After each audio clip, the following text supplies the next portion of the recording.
अरे भाई, सीहोर कुबरेश्वर धाम का नियम है, कावड़ यात्रा में 2 दिन पहले रुद्राक्ष वितरण बंद होता है, पीछे के 5 दिन तक बंद रहता है। रुद्राक्ष महोत्सव जब सीहोर में होता है तो 1.5 महीने रुद्राक्ष वितरण बंद रहता है। दीपावली पर जब खजाना वितरण होता है तब 2 दिन तक रुद्राक्ष वितरण बंद होता है। गुरु पूर्णिमा का दिन होता है तो रुद्राक्ष वितरण बंद होता है। तो वहां भगदड़ होगी कहां से? अब वो तो कोई बीमार है, कोई तकलीफ में है, कोई कष्ट में है, किसी को दमा हो गया, श्वास चली गई, किसी को अटैक आ गया, ऐसे किसी के प्राण छूट जाए तो लोग उसको बदनाम कुबरेश्वर धाम को करना और बदनाम बाबा आई जाना पड़ेगा, चाहे आप हो चाहे हम हो, जहां जिसकी लिखी है उसको वहां जाकर परमात्मा से मिलना पड़ेगा। और अंत समय प्रभु आना पड़ेगा, वचन दिया तो आए ना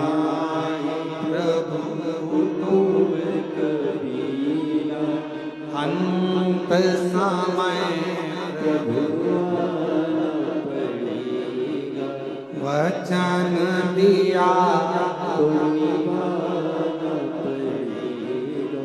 अंत समय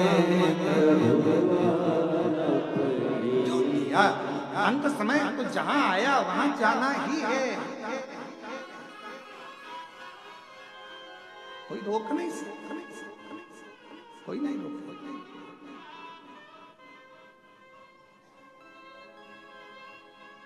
शिव कथा कर रही है,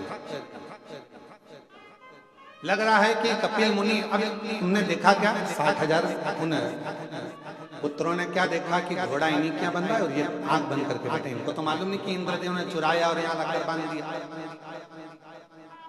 इनको तो ये मालूम ही नहीं। इन्होंने तो जो देखा उसी को सत्य मान लिया।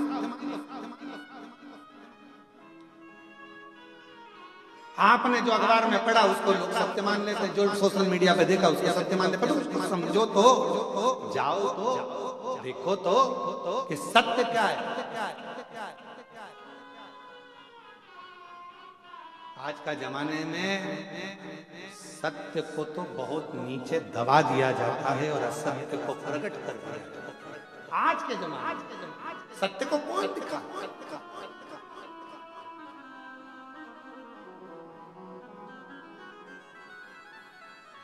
शिव कथा कर रहे हैं, भगवान का चरित्र कर रहा है, पावन चरित्र वर्णन कर रहा है। देखा कि आश्रम बंधा हुआ है कपिल मुनि के आश्रम, बड़ा आश्चर्य हुआ। एक संत आंखें बंद कर बैठा है, तप कर रहा है, साधना कर रहा है, और बताओ उसने वो घोड़ा बांध रखा है, वो भी चोरी। गुस्सा आ गया 60,000 उन पुत्रों को, और उन्होंने तुरंत कपिल मुनि को शब्द कहना प्रारंभ, हर हर महा, अब शब्द कहना प्रारंभ करा। जैसे ही कपिल मुनि को शब्द कहना प्रारंभ करा तो कपिल मुनि के नेत्र खुल गए। तुम चोर हो, तुमने हमारा अश्व चुराया है।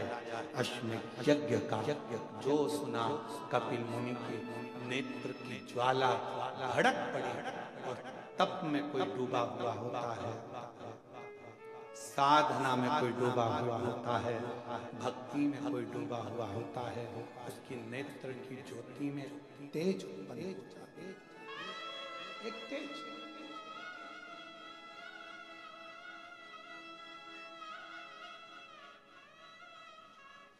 एक तीव्रता।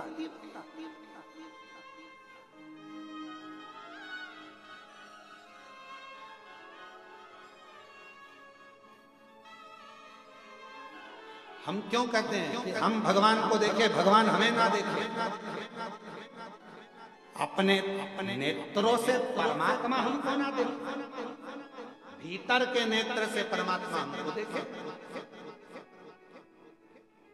शिव जी ने अपने नेत्र से कामदेव को देख लिया था, जलकर भस्म हो गया। भगवान ने तृणावत को देख लिया था, तृणावत जलकर भस्म हो गया। हम परमात्मा को देखें, परमात्मा हमको तो केवल भीतर के नेत्रों से, हम भगवान को याद करें। ये जरूरी है कि हम परमात्मा को याद करें। भगवान से कहना तुम हमको याद मत कर लो। जिस दिन उसने तुम्हें याद कर लिया तुम यहाँ नहीं दिखोगे, सीधे। भगवान से कहना हम तुम्हें याद करें पर तुम हमें याद मत करना। याद उसको करा जाता है जो दूर चले जाता है।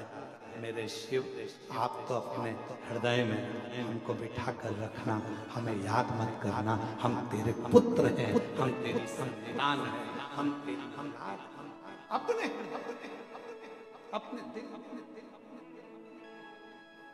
आज हम कृष्णेश्वर बाबा के दर्शन करने लगे, और जब कृष्णेश्वर बाबा के दर्शन करने के लिए कृष्णेश्वर बाबा के मंदिर में पहुंचे हैं तो बाबा से जाकर हमने एक ही बात कही, हाथ जोड़कर उनसे स्पर्श करते हुए कहा, बाबा बड़ी करुणा करिए। ये कथा आपकी गोद में हो रही है, बेरुल में हो रही है कृष्णेश्वर बाबा। इस कथा को मैं किसी को सुनाने नहीं आया हूँ, केवल आपको सुनाने आया हूँ। मेरे बाबा, आप इस कथा को श्रवण करने जरूर आए, जरूर जरूर जरूर।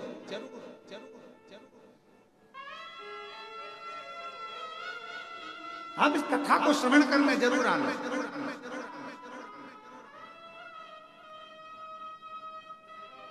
और मेरा विश्वास करता है 7 दिन में एक दिन जिनके घर में अपन कथा करने बैठे हैं कृष्णेश्वर महादेव के, मेरा विश्वास करता है वो घर का मालिक एक दिन जरूर आए।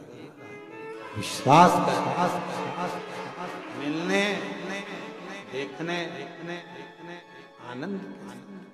आप दिल से बाबा हम आपको याद करें पर आप याद मत करो, आप तो हमको अपने दिल में रखो। याद उसको किया जाता है जो दूर होता है। आप हमसे दूर रहते हैं इसलिए हम आपको याद करते हैं, पर हम तो आपके भक्त हैं, आपके दिल में रहना चाहिए। आप हमें याद मत करो, याद करोगे तो निपट जाएंगे हम।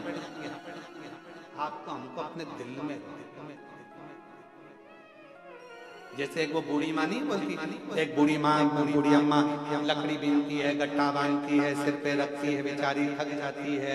हे भगवान थक गई, उठा ले, हे भगवान उठा ले, हे भगवान उठा ले।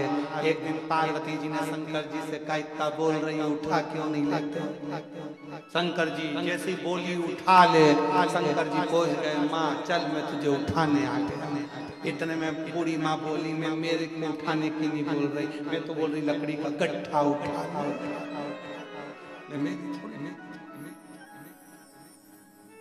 शंकर भगवान ने पार्वती जी से कहा, पार्वती आज के बाद कभी नहीं आऊंगा, देख ले इतना चतुर मनुष्य है।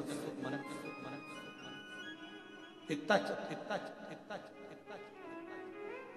ट्रेन की सीट पर माताएं अपना कब्जा जमाती हैं, लड़ती है, झगड़ती है, और ट्रेन की सीट पे बैठी रहती है। और जब उसके 4-5 बैग होते हैं ना, तो उनको उतारने का जब समय आता है ना, तो जिससे झगड़ा हो रहा था ना उसको, भैया प्लीज हेल्प कर दोगे, थोड़ी सी हेल्प कर दो भैया, इनको बैग को वहां तक दे दोगे। अब भैया बैग को लेकर दरवाजा तक पहुंचा, उसके बाद भी भैया वो तो छोटा सा हैंड बैग टांग के खड़ी, सिर्फ भैया प्लीज नीचे भी रख दो ना।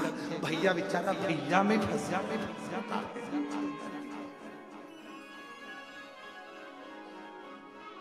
छत्रपति संभाजी नगर से बैठी थी ट्रेन में, आकोला तक झगड़ती गई पूरी। और जैसे ही आकोला आने वाला था तब इसने फ्रेंडशिप करती, ले टॉफी खाओगे? बच्चे को मारती, अंकल हैं टॉफी दे थोड़ी सी। बच्चों को समझा रही है, यही अपना बैग उतारेंगे। भैया जरूरी तो नहीं, देखे 60,000 रॉकेट। दृष्टि भगवान से मत करो, भगवान आप हमें याद करो, भगवान से तो आप आपके दिल में बसे, बस इतनी याद उसको किया जाता है जो दूर, जो पास में होता है उसको कौन जानता है?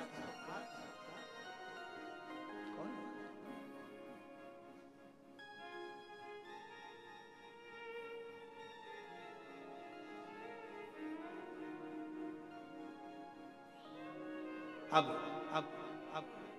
क्रोध आया कपिल मुनि को, 60,000 राख के ढेर बने।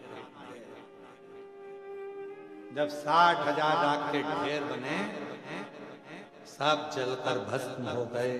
कौन राजा सगर को बताए कि तुम्हारे पुत्र जल गए, भस्म हो गए, राख के ढेर बन गए कपिल मुनि के आश्रम में? कौन बताने जाए? कोई नहीं। सब जल गए तो बताए कौन? अब राजा सगर की पहली पत्नी के पूरे बेटे मर गए, भस्म हो गए। राजा सगर की दूसरी पत्नी सुमति का एक बेटा था। राजा सगर ने उस दिलीप को भेज दिया,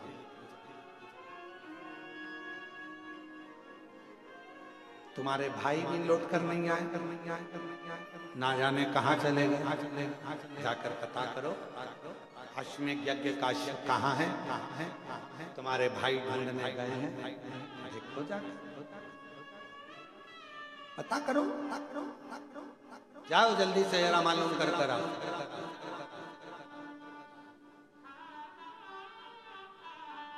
पितृपक्ष की देव पितृ श्री शिव महापुराण बेंगलुरु से जो चल रही आस्था चैनल पर लाइव ऑनलाइन, उस कथा का मूल बिंदु समझना। घी और गुड़ का धूप का मतलब क्या हो, उसका कितना फल समझ। ढूंढ रहे हैं राजा सगर के पुत्र दिलीप, ढूंढ रहे हैं, पर ना 60,000 भाई मिल रहे हैं, ना अश्वमेध यज्ञ का अश्व मिल रहा है।